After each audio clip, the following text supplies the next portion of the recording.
मन बचन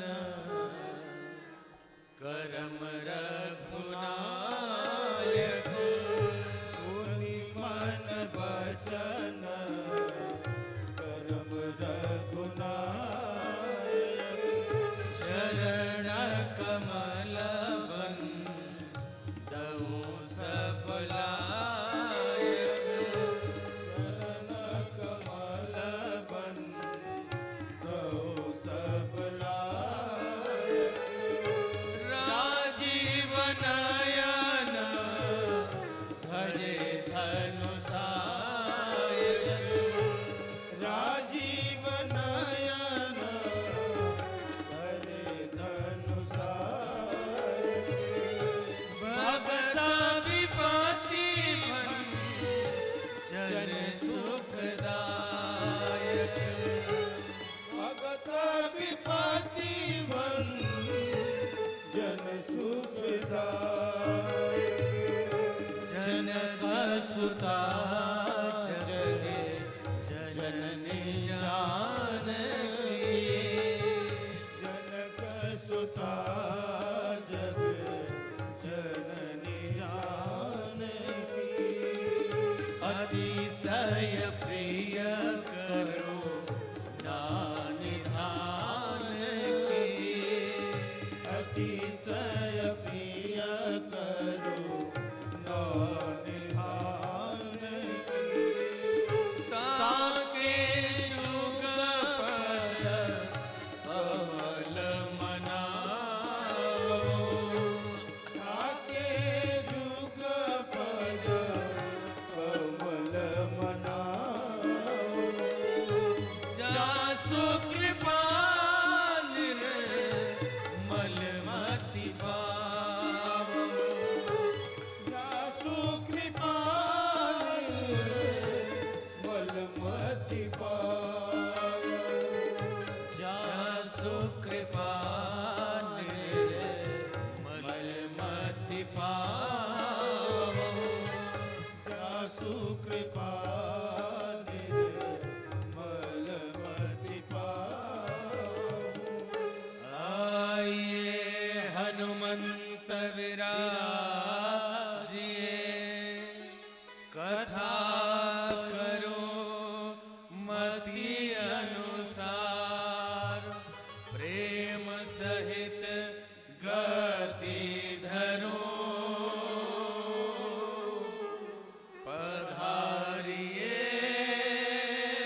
प्रणवं मारुततुल्यवेगं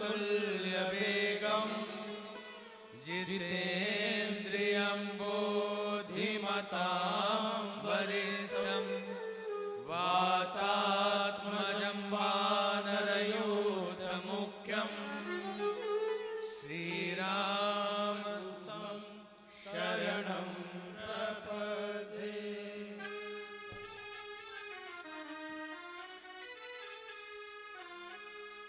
महावीर बिन बहु हनुमान महावीर बिन बहु हनुमान।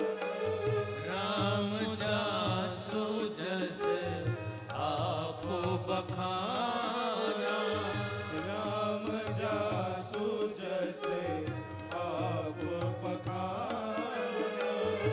सादर सिवाही नाई अब माता सादर शिवही नाई अब वर्णव विशद राम गुण गाथा वर्णौ विशद राम गुण गाथा। मंगल भवन अमंगल हारी मंगल भवन अमंगल हारी। द्रवहु सुदशरथ अजिर बिहारी द्रवहु सुदशरथ अजिर बिहारी। मंगल भवन अमंगल हारी मंगल भवन अमंगल हारी। द्रवहु सुदशरथ अजिर बिहारी द्रवहु सुदशरथ अजिर बिहारी। मोर सुधारहि सो सब भाती मोर सुधारहि सो सब भाती। जासु कृपा नहीं कृपा अघाती जासु कृपा नहीं कृपा घाती। सिया राममय सब जग जानी सिया राममय सब जग जानी।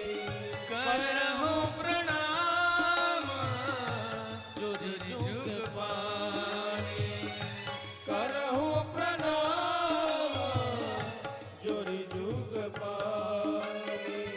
करहु प्रणाम जोरी जुग पानी करहु प्रणाम जोरि जुग पानी।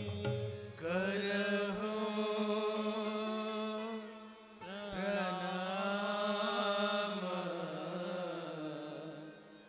जोरी जुग पानी।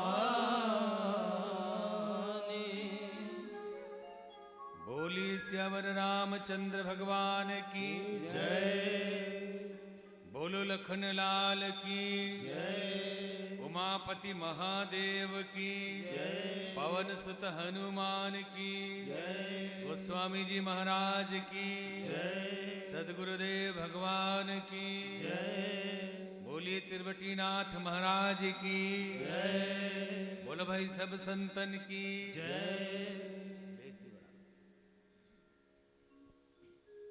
आज हमारी इस राम कथा में मैंने जैसा अभी बताया था कि मॉरिशस के उच्चायुक्त महामहिम श्री जगदीश गोवर्धन जी हमारे बीच में हैं। हमें बड़ी प्रसन्नता है। आप मूल रूप से आजमगढ़ के रहने वाले हैं, क्योंकि आपके फोर फादर्स परिवार सहित 100 साल से ऊपर हो गए, मॉरिशस में शिफ्ट कर गए और आप सन 76 से राजनीति में हैं। तथा 5 बार वहाँ पर मॉरिशस में सांसद रह चुके हैं। आपने स्वास्थ्य मंत्री, सहकारी एवं हैंडीक्राफ्ट मंत्री तथा साथ ही साथ विभिन्न पदों पर मॉरिशस में कार्य किया है। और एक बहुत अच्छी संस्था समाज सेवा के लिए आप चलाते हैं, इंडियन डायस्पोरा, जिसमें कि भोजपुरी, हिंदी और संस्कृति सभी को एक साथ मिलकर के सिखाया जाता है और सारे कार्यक्रम उस तरह से कराए जाते हैं। मैं हिज हाइनेस श्री जगदीश गोवर्धन जी से अनुरोध करूंगा कि वो मंच पर आएं और महाराज जी का माल्यार्पण कर उनसे आशीर्वाद प्राप्त करें।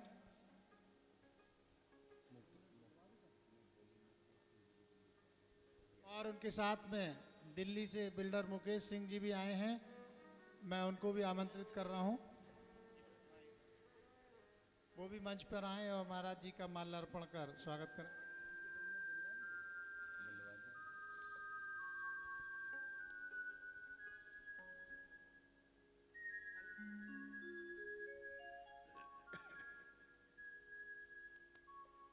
पंकज जी आप भी मंच पे आ जाओ। सुनील भसीन जी,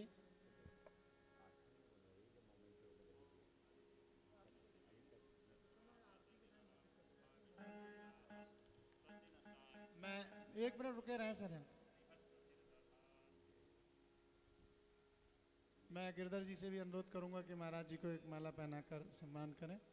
और सुनील भसीन जी, पवन जी, संजय जी, अशोक जी, राजीव गुप्ता जी आ जाएं। मोहित खन्ना जी कहीं हो तो वो भी आ जाएं। मोहित खन्ना जी,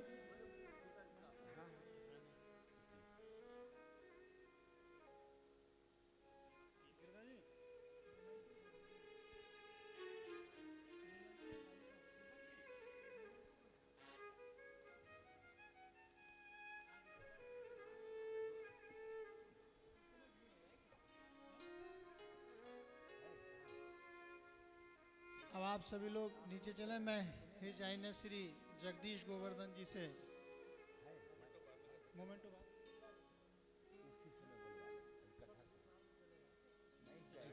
ठीक पहले होगा ना सर, आरती से पहले।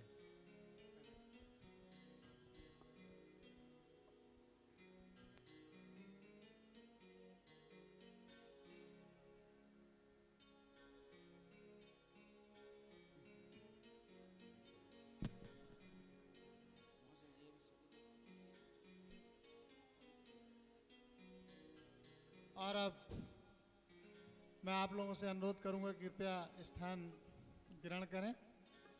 ठीक है।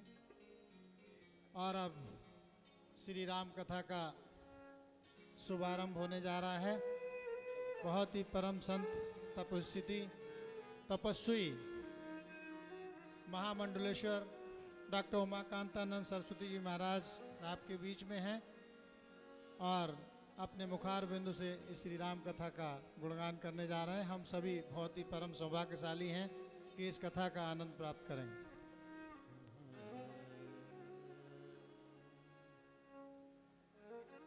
बोलिए राजा रामचंद्र भगवान की जय।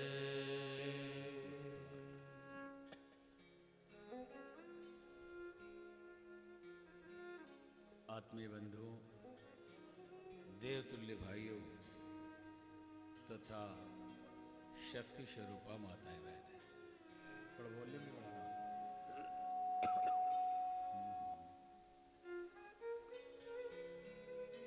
कल भगवान के अवतार के कारण की कथा सुनाई गई। उसी क्रम में भोलेनाथ शिव जी माता पार्वती जी को और कुछ कारण सुनाते हैं।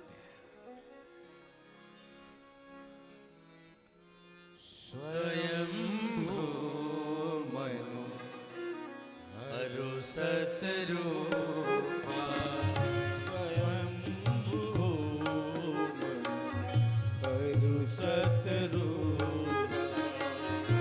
जिन्हें दे भय नर सृष्टि अनुपा, जिन्हें दे भय नर सृष्टि अनुपा, दंपति धारा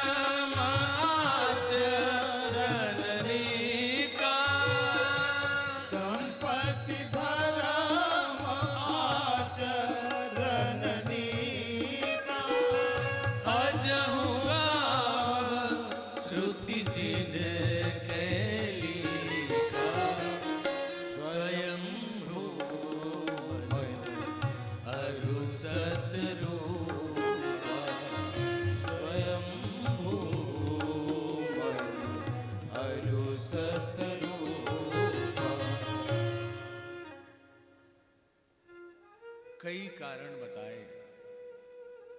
पहले भी कल के प्रसंग में सुनाया गया।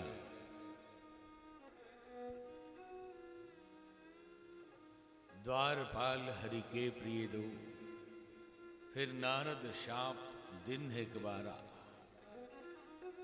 और अभी कहते हैं कि स्वयंभू मनु और शत्रुपा, जिनसे मनुष्यों की सृष्टि हुई है,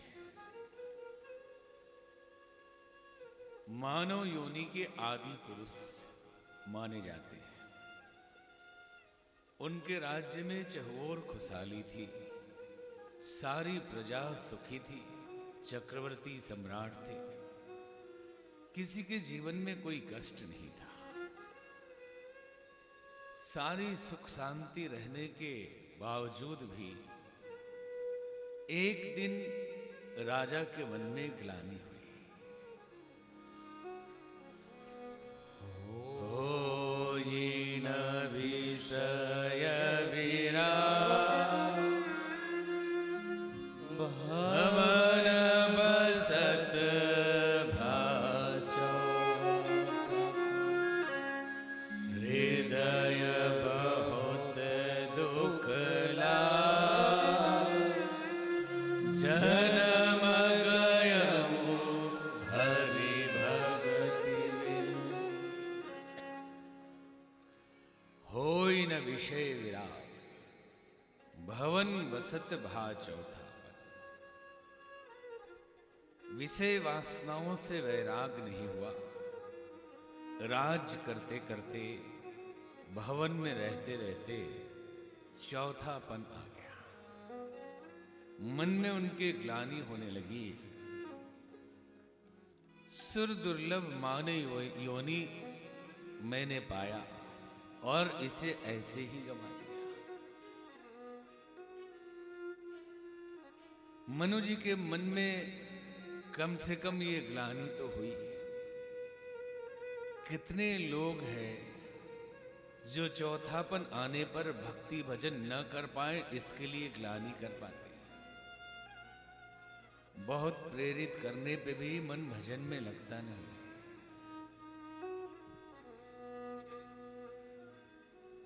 कितने लोग हैं जो 80 वर्ष होने पे भी अभी दुकान में डंडी मार रहे हैं। कम से कम मनु महाराज के मन में ये ग्लानि तो हुई कि चौथापन आ गया और भक्ति भजन कुछ नहीं हुआ, विषय वासनाओं से वैराग्य नहीं हुआ। एक बार एक मछुआरा मछली पकड़ने जाता था। प्रतिदिन ब्रह्म मुहूर्त में वो घर से निकलता और नदी में जाकर मछली पकड़ता था। प्रतिदिन की तरह उस दिन भी ब्रह्म मुहूर्त में निकला, गीत गुनगुनाता हुआ, कंधे पे जाल डाले हुए नदी की ओर बढ़ा। उसका पांव किसी वस्तु से टकराया, खनखन की आवाज हुई। उसने हाथ बढ़ाया और उठा ली एक थैली।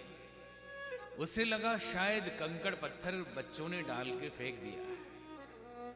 नदी में जाल डाला। अंधेरा था, सूर्योदय होने का इंतजार करने लगा। कई बार हम इंतजार की घड़ियों में कुछ न कुछ करते हैं। नाखून चबाते हैं, जमीन खोदते हैं, बटन चबाने लगते हैं। कुछ न कुछ करने की आदत हो जाती है।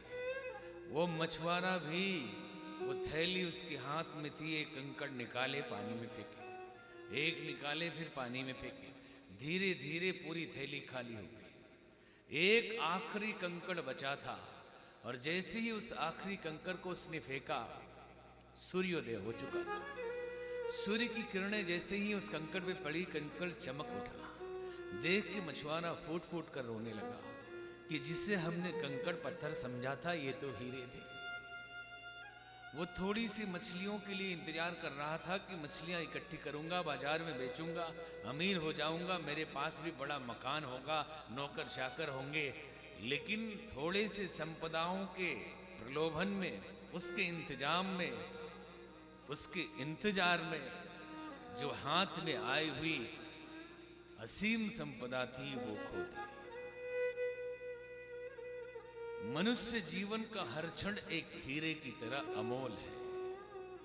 और हम संसार के कंकड़ पत्थर मछली बटोरने के चक्कर में हाथ में आए हुए उस अमोल हीरे जैसी संपदा को नित्य खोते रहते हैं।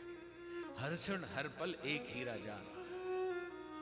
और उसको भी होश कब आया, जब आखिरी हीरा हाथ से छूट चुका था। आखिरी हीरा हाथ से जब छूट चुका था तो उसे होश आया और वो फूट फूट कर रोने लगा। ये मानव जीवन की कहानी है। कुछ लोग मरते समय हर आदमी रोता है, अगर ध्यान से देखें तो उनके आंखों से आंसू निकलता है। मरते समय हर आदमी रोता ही है। अब भीतर से वो किस कारण से रो रहा है ये समझना अलग बात है। कि दो तरह से रोने वाले लोग होते हैं शरीर त्याग करते समय। एक तो वो जिनके जीवन में सूर्य की किरण उतर गई, कोई सदगुरु मिल गया, कोई ज्ञानी मिल गया, कोई संत मिल गया, कोई मार्गदर्शक मिल गया और जीवन प्रकाशमान हो गया और एहसास ये हुआ कि आखिरी समय भी, आखिरी हीरा भी हाथ से छूट गया। काश पहले ये मिल गए होते, काश पहले सूरज निकल गया होता तो हीरे बच जाते, जिंदगी का अमोल क्षण बच जाता और जीवन का मैं सदुपयोग कर पाता। इसलिए रोते हैं। और कुछ अंधेरे में आते हैं और अंधेरे में ही चले जाते हैं। वो भी रोते हैं। वो इसलिए रोते हैं कि अभी कुछ लोगों का गला काटा था, कुछ का काटना बाकी रह गया था, भगवान थोड़ा और मोहलत देते। अभी पोते की शादी हुई थी पर पोते की करना बाकी था, उसका दहेज तो अभी लिया ही नहीं। बहुत लोगों को ब्याज पे पैसा दिया था, अभी तो बताया नहीं बेटे से कि कहां कहां पैसा छुपा है और अभी ही ले जा रहे हैं। जीवन अमोल है। होई न विषय विराग भवन वसत भा चौथापन। विषय वासनाओं से वैराग नहीं हुआ, मनु शत्रुपा के मन में ग्लानि होने लगी। जीवन के उद्देश्य को समझना चाहिए। संसार में आए हैं, खूब नौकरी करिए, खूब व्यापार करिए, खूब कमाइए, बड़े बड़े भवन में रहिए, सुंदर सुंदर बड़ी बड़ी गाड़ियों में घूमिए, सुंदर वस्त्र पहनिए, इसकी मनाही नहीं है। ये सारे वस्त्र आभूषण भवन सब शरीर के लिए है। ये शरीर किसके लिए है? जीवन का मकसद क्या है, जीवन का उद्देश्य क्या है, ये समझ लेना यही धर्म है, यही आध्यात्म है। और कोई कितनी घंटी बजाई, कितने चिल्लाए, इससे कोई मतलब नहीं। जीवन के उद्देश्य को समझ लिया और कर्तव्य पथ पे आगे बढ़े, यही धर्म मार्ग है, यही धर्म है। एक सेठ जी ने जिंदगी भर कमाया पैसा, इकलौता बेटा था, बेटे के लिए सुंदर महल बनवाया, सुविधा की सारी सामग्री वहां रख दी। एक दिन अचानक महल में आग लग गई, धू धू कर महल जलने लगा। लोगों को बुलाया, लोग सामान निकालने लगे, सामान निकल गया। सेठ जी को बड़ी शांति हुई कि चलो सामान निकल गया, महल जल गया, फिर बन जाएगा। तभी ख्याल आया कि बेटा कहाँ है। तो लोगों ने कहा कि बेटा तो महल के अंदर सो रहा था। सामान निकालने के चक्कर में बेटे का ख्याल ही नहीं रहा। जिस वारिस के लिए, जिस बेटे के लिए सारी संपदा थी, हम संपदा को बचाने में लगे रहे, बेटे को नहीं बचा पाए। जिस आत्मा के लिए शरीर और शरीर के साथ के जुड़े हुए सारे वैभव है, हम साधनों को बचा लेते हैं, लेकिन उस जीवात्मा को जलने तड़पने के लिए छोड़ देते हैं। होई न विषय विराग भवन बसत भा चौथापन आ गया। विषय वासनाओं से वैराग नहीं हुआ। हम वैराग्य भी करते हैं तो किससे, कभी ध्यान दिया? कुछ लोग वैरागी हो जाते हैं, भगवान से वैराग्य। अरे मेरा मन नहीं लगता, कौन पूजा करे, अरे क्या दिया भगवान ने, कौन मंदिर जाए। वैरागी लोग हैं, ये बड़े महान वैरागी हैं। राग है संसार से जो नश्वर है, समाप्त हो जाने वाला, जो धोखा देने वाला, कष्ट और दुख पहुंचाने वाला है। और विराग है उससे जो शाश्वत है, जो सब देने वाला है, जो शाश्वत है, जो सनातन है, जो हमारा अपना है, उसी से दूरी बनाए रखते हैं। और यहां मनु महाराज दुखी हैं कि विषय वासनाओं से वैराग नहीं हुआ। और हम वैराग भगवान से कर लेते, विषय वासनाओं से राग कर लेते कि प्रभु आप आओ या ना आओ, ये विषय वासना, काम, क्रोध, लोभ, मोह, ये सब रहने दीजिए। मकान दीजिए, दुकान दीजिए, घर द्वार, ये वासना के इंतजाम ही तो है। ये सब दिए रहिए, बस आप उधर ही रहिए, आपकी जरूरत नहीं। प्रीत अगर करना है तो शाश्वत से करना, प्रीत यदि करना है तो सनातन से करना, प्रीत करना है तो जो कभी मिटता नहीं, जो कभी मरता नहीं, जो आनंद स्वरूप है, प्रेम स्वरूप है और आपको भी अपने स्वरूप में पहुंचा दे, उससे करना। जगत में तो केवल व्यवहार निभाना जाता है, जगत में तो केवल कर्तव्य निभाया जाता है, प्रीत तो परमेश्वर से की जाती है। जगत प्रीत मत करियो रे मनवा, जगत प्रीत मत करियो रे मनवा, जगत प्रीत मत करियो, जगत प्रीत मत करियो रे मनवा, जगत प्रीत मत करियो। हो हर माया से डरियो रे मनवा, जगत प्रीत मत करियो। हो हरि बाधा से डरियो रे मनवा, जगत प्रीत मत करियो। हो जगत प्रीत मत करियो रे मनवा, जगत प्रीत मत करियो।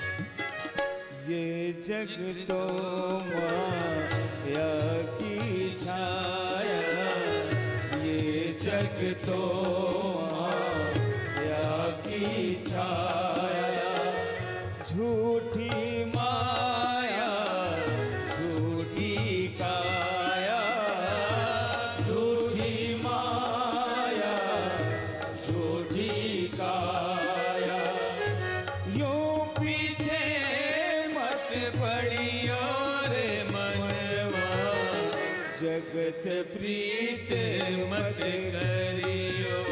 हो यूं पीछे मत पड़ियो रे मनवा, जगत प्रीत मत करियो। हो जगत प्रीत मत करियो रे मनवा, जगत प्रीत मत करियो।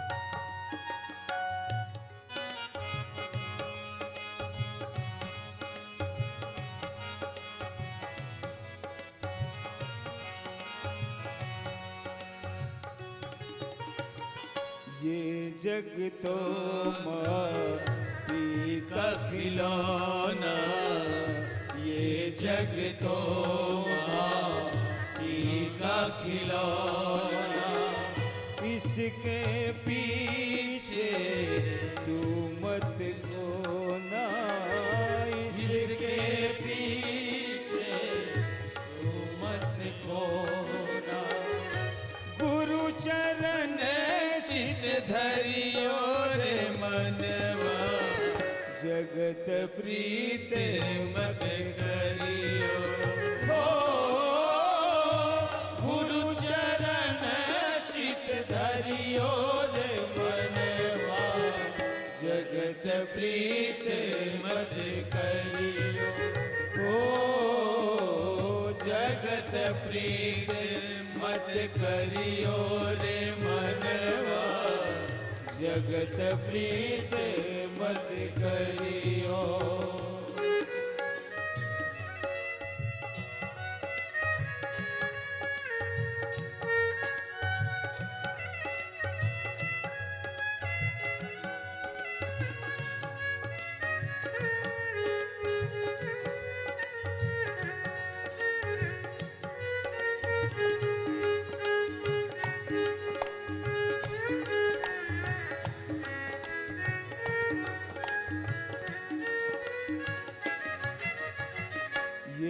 जग तो झूठा दीवाना ये जग तो झूठा दीवाना पागल मन यहाँ ना फंस जाना पागल मन यहाँ ना फंस जाना नहीं तो जिंदा मरियो रे मनवा जगत प्रीत मत करियो हो नहीं तो जिंदा मरियो रे मनवा जगत प्रीत मत करियो हो जगत प्रीत मत करियो रे मनवा जगत प्रीत मत करियो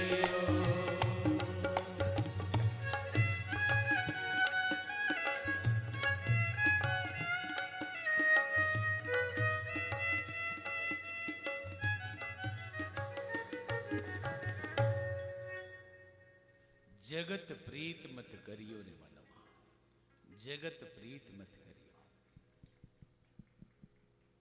एक में कम है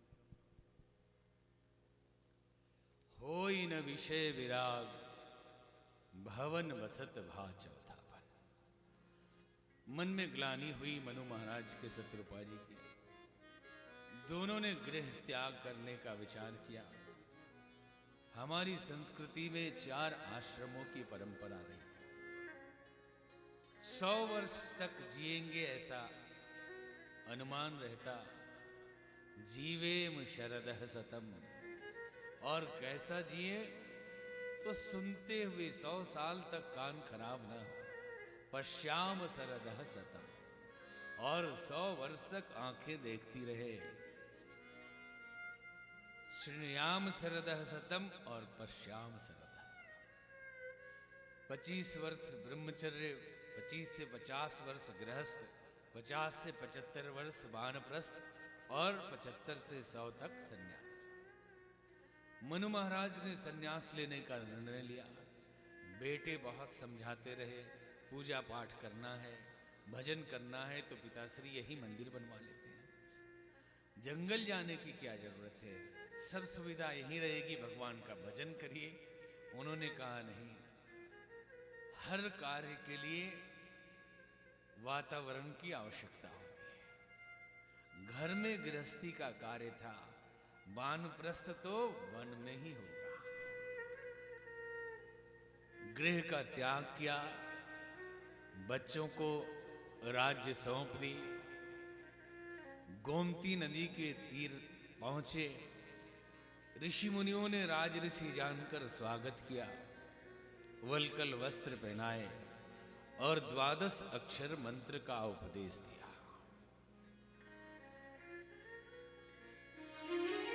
द्वादश अक्षर मंत्र पुनि जपहि सहित अनुराग वासुदेव पद पंकज दंपति मन अतिला द्वादश अक्षर मंत्र का उपदेश दिया। ओम नमो भगवते वासुदेवाय। कई राम भक्त कहते हैं कि यदि ओम नमो भगवते वासुदेवाय उपदेश दिया होता तो फिर राम जी क्यों प्रकट हुए, कृष्ण भगवान क्यों नहीं प्रकट हुए। तो ये मंत्र था ओम राम रामाय नमः, ओम सीताय स्वाहा। ऐसा कुछ राम भक्तों का मत है। वास्तव में ये मंत्र यही था, ओम नमो भगवते वासुदेवाय। वासुदेव शब्द भगवान कृष्ण के अवतरण के पहले से है, तब तो उनके पिता का नाम वासुदेव पड़ा। वासुदेव का अर्थ होता है वासे वासे तिष्ठति इति वासुदेव। कण कण में जो व्याप्त परमात्मा है वो वासुदेव है। हम भी 2 मिनट द्वादश अक्षर का जप करें साथ में। ओम नमो भगवते वासुदेवाय। ओम नमो भगवते वासुदेवाय। ओम नमो भगवते वासुदेवाय। ओम नमो भगवते वासुदेवाय। ओम नमो भगवते वासुदेवाय। ओम नमो भगवते वासुदेवाय। सब लोग आइए। नमो भगवते वासुदेवाय। ओम नमो भगवते वासुदेवाय। ओम नमो भगवते वासुदेवाय। ओम नमो भगवते वासुदेवाय। ओम नमो भगवते वासुदेवाय। ओम नमो भगवते वासुदेवाय। वासुदेवाय प्रभु वासुदेवाय। वासुदेवाय प्रभु वासुदेवाय। वासुदेवाय प्रभु वासुदेवाय। वासुदेवाय प्रभु वासुदेवाय। वासुदेवाय प्रभु वासुदेवाय। वासुदेवाय प्रभु वासुदेवाय। ओम नमो भगवते वासुदेवाय। ओम नमो भगवते वासुदेवाय। ओम नमो भगवते वासुदेवाय। ओम नमो भगवते वासुदेवाय। ओम नमो भगवते वासुदेवाय। नमो भगवते वासुदेवाय। ओम नमो भगवते वासुदेवाय। ओम नमो भगवते वासुदेवाय। ओम नमो भगवते वासुदेवाय। ओम नमो भगवते वासुदेवाय। ओम नमो भगवते वासुदेवाय। ओम नमो भगवते वासुदेवाय। वासुदेवाय प्रभु वासुदेवाय। वासुदेवाय प्रभु वासुदेवाय। वासुदेवाय प्रभु वासुदेवाय। वासुदेवाय प्रभु वासुदेवाय। ओम नमो भगवते वासुदेवाय। ओम नमो भगवते वासुदेवाय। ओम नमो भगवते वासुदेवाय। ओम नमो भगवते वासुदेवाय। ओम नमो भगवते वासुदेवाय। ओम नमो भगवते वासुदेवाय। ओम नमो भगवते वासुदेवाय। ओम नमो भगवते वासुदेवाय। ओम नमो भगवते वासुदेवाय। ओम नमो भगवते वासुदेवाय। ओम नमो भगवते वासुदेवाय।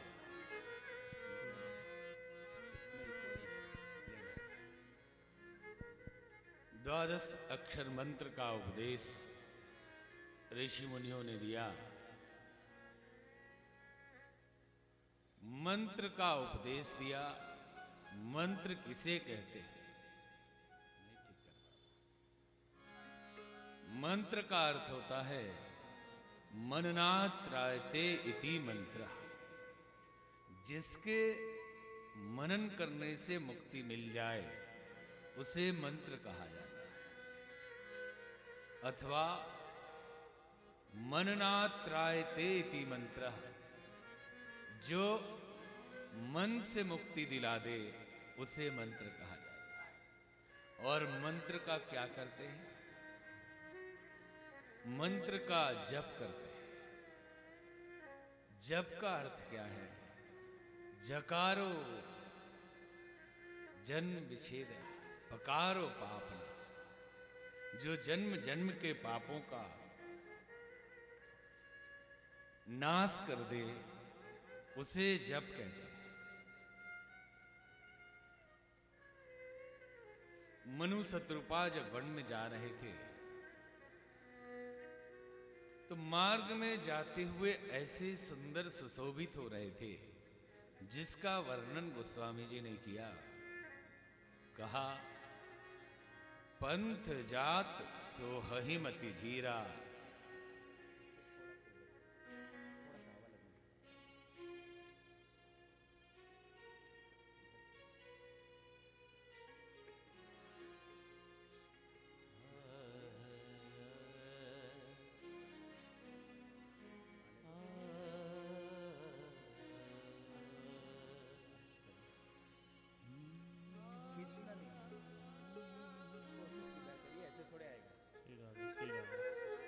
बोली राजा रामचंद्र भगवान की जय।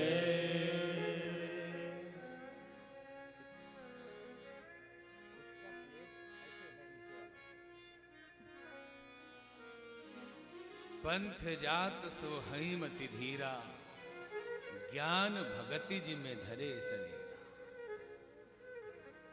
मार्ग में मनु और शत्रुपा ऐसे जा रहे हो जैसे ज्ञान और भक्ति शरीर धारण करके जा रहे हैं। किसी को भी छोड़ दीजिए, चलिए। ज्ञान और भक्ति की उपमा बुढ़ापे में दी जाए तो बहुत बड़ी बात है। यहां तो विवाह होते ही 36 का आंकड़ा हो जा रहा है। बुढ़ापे तक ज्ञान और भक्ति बने रहे, मुश्किल काम है ना। ये तो माता लोग जानती होगी, राधे। बहुत कठिन काम है कि बुढ़ापे तक ज्ञान भक्ति की उपमा मिली रहे। एक जगह यज्ञ कराने गए हम एटा में। यजमान एक प्रिंसिपल साहब थे, अकेले आ गए। हमने कहा अकेले क्यों आए, आपकी धर्म पत्नी नहीं आई? क्योंकि बिना पत्नी के यज्ञ कैसे होगा? लोगों ने कहा इनकी पत्नी से बातचीत बंद है। हमने कहा कितने घंटे से? बोले घंटे की बात बोल रहा है, 22 वर्ष हो गए बातचीत बंद है। एक ही घर में रहते हैं, हाँ एक ही घर में रहते हैं, और 22 साल से इन्होंने आपस में बात नहीं। हमने पूछा इतनी बड़ी कोई दुर्घटना घट गई कि बातचीत बंद कर देनी पड़ी? बोले ऐसा तो कुछ नहीं हुआ, लेकिन शुरू कौन करे? हमने पतिदेव से पूछा आप नहीं बात करना चाहते? बोले चाहते तो हैं लेकिन शुरू किधर से करें? पत्नी से पूछा, वो बोली हम भी चाहते हैं लेकिन क्या करें? चल रहा है, 22 साल निकल गए। उस दिन फिर से उनका विवाह कराया गया और बातचीत कराई गई। छोटी छोटी बातों में तकरार होता है और केवल झूठे अहंकार के कारण। पतिदेव सोचते हैं कि अगर हम दब गए तो जिंदगी भर दबना पड़ेगा, कि बात तो ये ठीक ही बोल रही है लेकिन दबना तो है नहीं। और बात एकदम बिगड़ गई तो कहते हैं कि मैंने तो ऐसा नहीं सोचा था यहां तक हो जाएगा। अब पत्नी भी सोचती है कि बात तो ये ठीक बोल रहे हैं लेकिन दब गए तो गड़बड़ हो जाएगा, इसलिए अड़े रहो अपनी जगह पर। और अड़ते अड़ते बात बिगड़ जाती है, तलाक तक बात पहुंच जाती है। और मजेदार बात तो ये है कि जब ये आपस में लोग आके हमारे पास सुनाते हैं ना, तो लड़ते हैं तो बातचीत बंद कर देते हैं। कि जा बोलना ही नहीं। एक बार एक पति पत्नी ने बातचीत बंद कर दिया और पतिदेव को नौकरी का इंटरव्यू देने जाना था, तो उन्होंने बातचीत बंद है तो कैसे करेंगे बात, तो लिख के दिया, पत्नी जी मुझे 5 बजे उठा देना, इंटरव्यू के लिए जाना है। सवेरे 8 बजे तक सोता रहा। पत्नी को नाराज हुआ कि आपने उठाया नहीं। पत्नी ने कहा कि आपने जैसे कहा था मैंने वैसे ही उठा दिया। बोले मतलब? सिरहाने देखिए लिख के रखा है 5 बज गया उठ जाइए।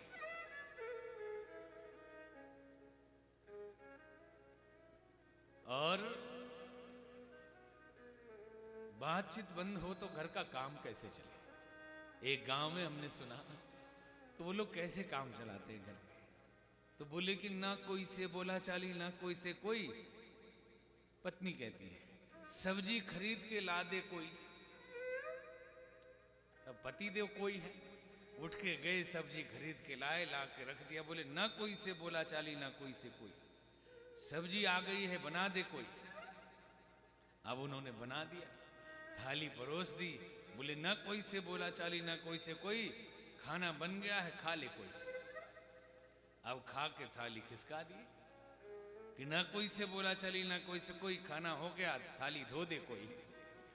पूरा घर का काम चल रहा, बोला चाली किसी से नहीं है।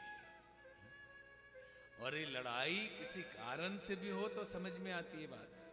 एक बच्ची ने अपने पापा से पूछा, पापा हमने लड़ाइयां देखी है लेकिन लड़ाई शुरू होते कभी देखा नहीं कि शुरुआत कैसे होती है।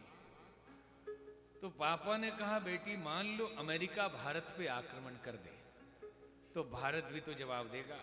रसोई घर में बच्ची की मां खाना पका रही थी, वहीं से चिल्लाई कि अमेरिका की ये हिम्मत कि भारत पे आक्रमण कर दे। अरे भगवान उदाहरण दे रहा हूं। बोले उदाहरण भी देना है तो ऐसी बकवास बात मत करिए, अमेरिका की हिम्मत जो भारत पे आक्रमण कर दे। तो बोले मान लो चाइना ने आकर, फिर बकवास करते हैं चाइना की हिम्मत है। अब बात बिगड़ने लगी, वहां से बेलन मारा, इधर से चप्पल मारा, लड़ाई शुरू हो गई। तो बच्ची ने रोका, बोला मुझे पता चल गया लड़ाई कैसे शुरू होती है। किसी कारण से हो तो भी बात समझ में आती है, अकारण भी। एक डॉक्टर साहब और उनकी पत्नी वकील।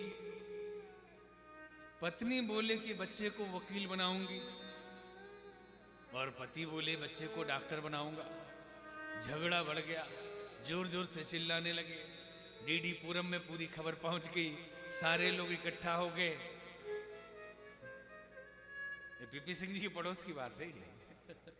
तो सारे लोग इकट्ठा हो गए कि भाई पढ़े लिखे लोग यहाँ रहते हैं, आप लोग ऐसे लड़ेंगे तो बच्चों पे असर क्या पड़ेगा। लोगों ने कहा कि आजकल जमाना बदल गया है, बच्चे से पूछ लीजिए वो क्या बनना चाहता है। आप डॉक्टर वकील बनाना चाहते हैं, बच्चा क्या बनना चाहते हैं। तो उन्होंने कहा अभी तो बच्चा पैदा नहीं हुआ, अभी तो सोच रहे हैं कि अगर पैदा होगा तो क्या बनाएंगे। अभी है नहीं, उसके लिए भी लड़ाई है। पंथ जात सोहई मति धीरा, ज्ञान भगति जिमे धरे शरीरा। मार्ग में जाते हुए मनु शत्रुपा ऐसे सुंदर दिखते हैं जैसे ज्ञान और भक्ति शरीर धारण करके जा रहे हैं। 12 अक्षर का मंत्र दिया, उन्होंने कठिन तपस्या की, शरीर कंकाल जैसा हो गया, शरीर पे मांस नहीं बचा। इतनी कठिन तपस्या मनु शत्रुपा ने की। एक आकाशवाणी हुई और उस आकाशवाणी के मधुर स्वर से के कान में पड़ते ही शरीर पुनः सुंदर स्वस्थ हो गया। और आदेश हुआ कि क्या मांगना है। तो उन्होंने कहा मांगना क्या प्रभु, पहले दर्शन तो दे, कि केवल वाणी सुनाने से क्या होगा। धनुष बाण लेकर दर्शन दीजिए। और दर्शन दिया, सुंदर भगवान का स्वरूप प्रकट हुआ। कमल जैसी आंखें, गुलाबी होठ, सिर पे मुकुट, कंधे पे धनुष बाण, जनेऊ पीतांबर धारी, अद्भुत भगवान का स्वरूप मनु शत्रुपा ने निहारा। और उन्होंने मांगने के लिए कहा कि मांगो, क्या मांगना है। तो मनु महाराज कहते हैं, दानी शिरोमणि कृपा निधि,